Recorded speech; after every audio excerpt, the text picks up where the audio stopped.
Merci de m'accueillir aujourd'hui pour vous parler de l'apprentissage tout au long de la vie et de la faculté de l'éducation permanente en tant qu'exemple. Et je ne suis pas seule parce que je suis accompagnée, si j'arrive à rentrer, oui, non, comme ça, ok. Alors, je ne suis pas seule parce que je suis accompagnée de deux personnes. Est-ce que vous ne les voyez pas? Moi, je les vois, mais vous ne les voyez pas. Non, ça, c'est pas partagé. Est-ce que, Ashley, tu peux me venir, s'il te plaît? Juste pour m'assurer que pourquoi ça ne fonctionne pas.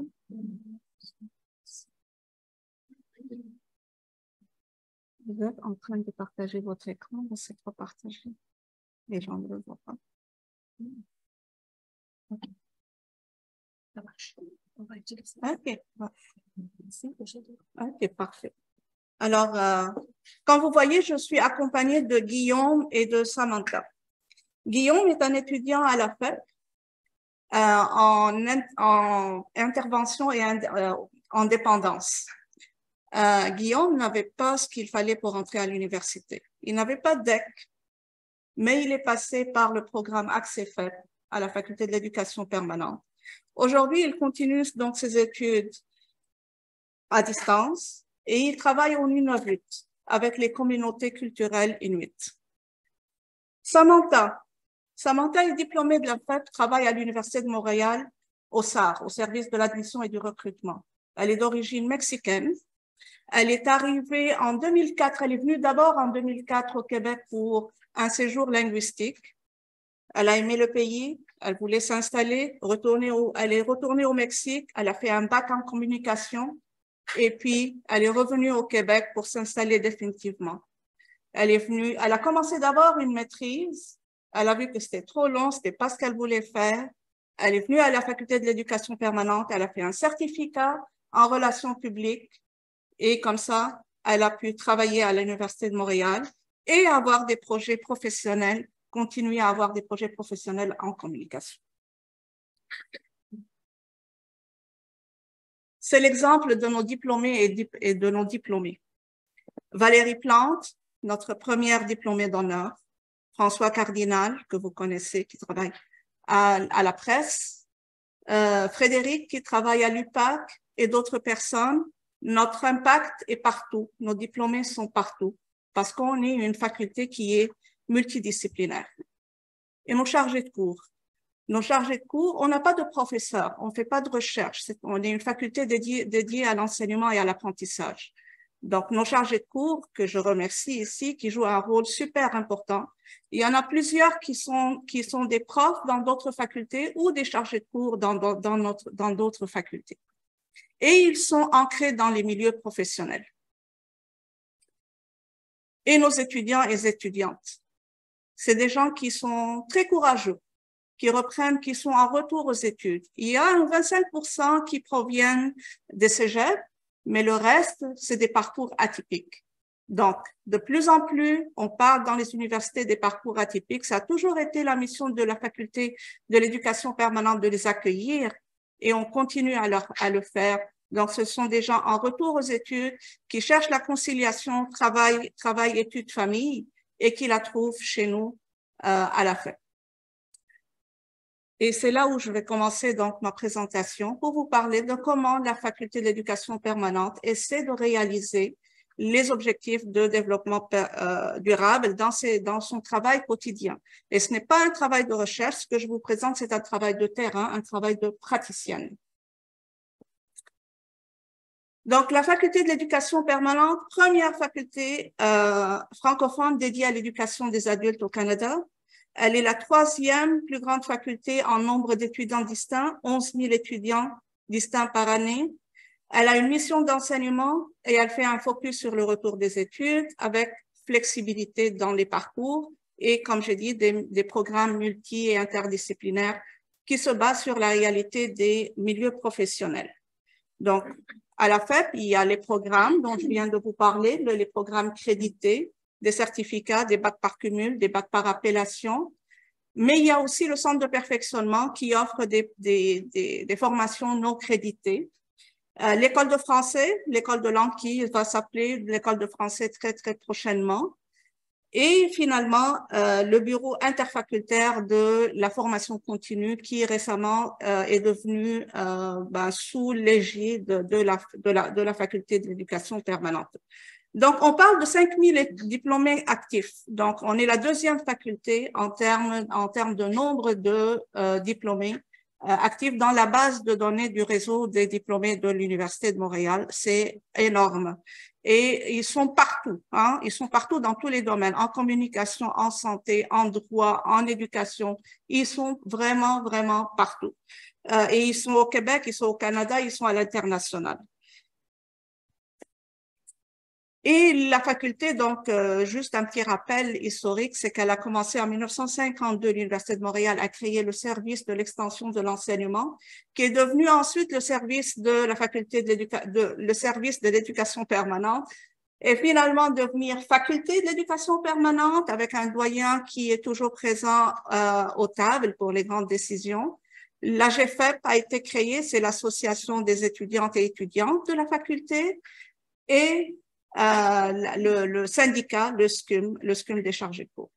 Et au fil des ans, on a vu les outils qui participent aujourd'hui à remplir la mission de la faculté émerger, comme la reconnaissance des acquis, comme le parcours bac par cumul ou les parcours bac par appellation. Aujourd'hui, on commence à avoir des DESS et bien sûr l'école de français. L'objectif 4. L'objectif 4, bien sûr, c'est assurer l'accès de tous à une éducation de qualité sur un pied d'égalité et promouvoir les possibilités d'apprentissage tout au long de la vie. Comment est-ce qu'on le fait? D'abord, ça se reflète dans notre mission. Donc, développer le plein potentiel des apprenants tout au long de la vie par l'entremise de parcours d'apprentissage universitaire accessibles, rigoureux, flexibles, diversifiés et qui répondent aux besoins évolutifs des adultes, des organisations et de la société. L'accessibilité. On a des modalités diverses d'apprentissage. Donc, il y a la formation à distance, c'est sûr, hybride, mais on a les cours du soir, on a les cours de fin de semaine. On a de l'intensif, on a du semi-intensif, on a des formules qui ne sont pas intensives et on a des parcours donc qui sont flexibles. Les gens peuvent être à temps plein, ils peuvent être à temps partiel. Ils peuvent commencer par un certificat, revenir au travail, se consacrer au travail plutôt, revenir ensuite pour un deuxième certificat et ainsi de suite. Les conditions d'admission. On n'a pas de quota R. On n'a pas de quota R, mais nos étudiants réussissent très bien. Et je peux vous dire que on a fait une étude récemment pour juste comprendre où sont nos étudiants après, hein, quand ils finissent leur parcours, où est-ce qu'ils s'en vont dans l'université. Et on a trouvé que sur les 5 dernières années, la moyenne d'étudiants qui passent dans d'autres programmes, dans d'autres facultés à l'UDM, on a près de 550 étudiants à chaque automne qui passent ailleurs à l'université. Il y en a 83%, je crois, qui sont au premier cycle à la FAS, en droit, sciences infirmières surtout, et d'autres, et 13% qui sont, 17% qui sont au cycle sup. Et on a vu qu'ils réussissaient très bien et même mieux que les autres étudiants. Bon, la reconnaissance des acquis expérientiels, l'université a maintenant une politique, mais cette politique, elle a vu le jour d'abord à la faculté chez nous en 2013. On a fait approuver notre politique au CONFEP. En 2014 a été créé le service et ensuite l'université, sur la base de ce laboratoire d'innovation qui est la faculté d'éducation permanente, a créé son propre service au bureau du registraire et a fait approuver, a rédigé sa politique.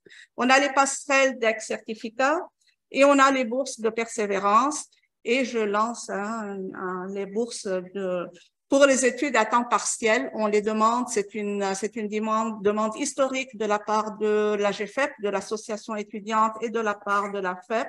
Malheureusement, jusqu'à maintenant, le ministère n'accorde pas de bourse pour les études à temps partiel.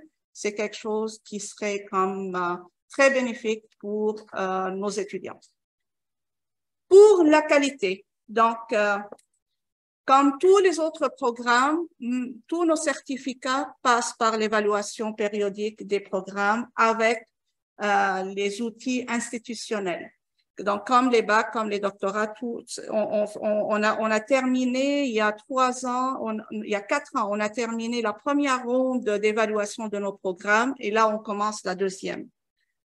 L'accompagnement de nos chargés de cours par nos responsables de programme, par le centre de pédagogie universitaire et par une équipe chez nous qui travaille, qui sont des conseillers pédagogiques et technopédagogiques. On a des chargés de cours qui sont ancrés dans le milieu professionnel, qui peuvent rentrer, faire les liens avec la réalité professionnelle pour nos étudiants et leur faciliter ensuite le passage sur le terrain. Et bien sûr, on prend très à cœur l'expérience étudiante. On a un accompagnement personnalisé. On a un secteur de réussite étudiant qui travaille avec les responsables de programme, avec plusieurs unités chez nous pour s'assurer de fournir cet accompagnement personnalisé à toutes nos étudiantes et nos étudiants.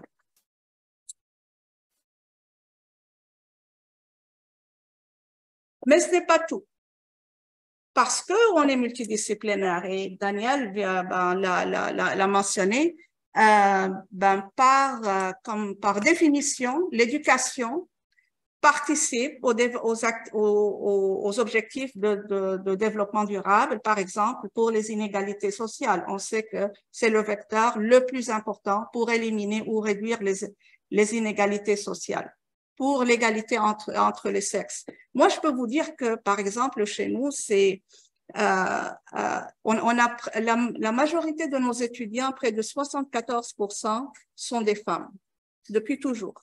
Hein, et je le vois beaucoup à l'école de français, par exemple. On voit les femmes qui arrivent, qui sont des immigrantes, de nouvelles arrivées au Québec, et qui, pour elles, la première porte qu'elle ouvre, c'est chez nous à la faculté, pour venir apprendre le français, pouvoir intégrer le marché du travail, pouvoir aider leurs enfants à l'école, et ainsi de suite.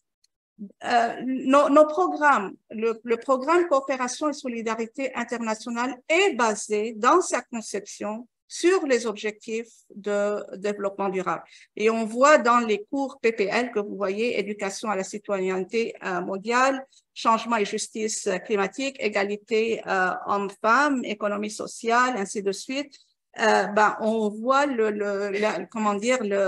l'impact de ces objectifs dans la conception du programme. Le certificat de français langue seconde, ça s'appelle français langue seconde, culture, études et travail. Il est basé sur le concept langue-culture. Hein. On travaille dans ce concept-là depuis très, très, très longtemps. On n'enseigne jamais une langue sans enseigner la culture qui vient avec.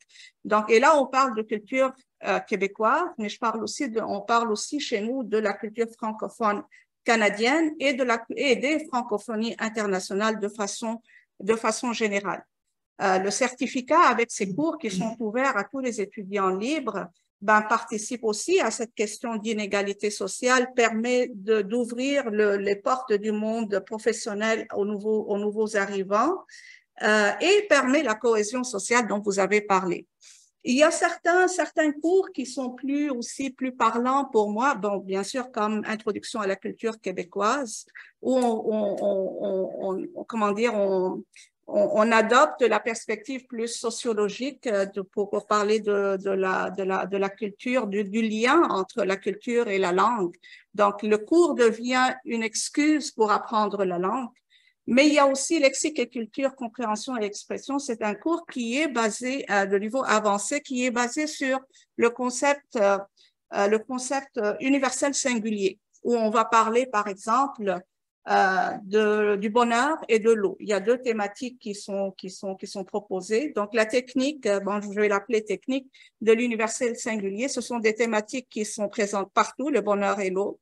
Mais on va les voir dans comment ça se décline de façon générale dans plusieurs cultures et de plusieurs façons. en plus d'autres techniques pour travailler l'interculturel et pas seulement les questions culturelles, mais surtout ce qu'on cible, c'est l'interculturel à l'école de français. On a le plan d'action décolonisation, réconciliation, autochtonisation qu'on a commencé à en mettre en place avant la pandémie, où on est très actif. On a même un aîné qui travaille avec nous pour certaines initiatives à la FEP. Et on a le plan d'action de EDI et qui n'est pas terminé encore, mais sur lequel on travaille en ce moment. Dans les formations non créditées aussi, c'est un espace qui est très important pour nous. En ce moment, on travaille sur un projet sur les transitions numériques. Et un autre exemple pour le français, c'est la préparation aux examens de français de l'OQLF. Donc, ce sont des exemples de comment nos programmes, nos cours et la majorité de nos cours sont ouverts aux étudiants libres, participent, et nos actions de façon générale, participent à la réalisation des objectifs de l'agenda 2030 des Nations Unies. Donc voilà, ça c'était en fait, j'ai terminé ici ma présentation. Par contre, je voulais vous mentionner, voulais vous inviter à la journée d'études de l'ACDOLF, l'Association canadienne d'éducation des adultes des universités de langue française, le 25 et le 26 mai. Et je vous invite aussi à construire l'avenir avec nous, avec Daniel et l'ICEA. C'est l'éducation des adultes au service du bien public et du bien commun. Voilà. Merci beaucoup.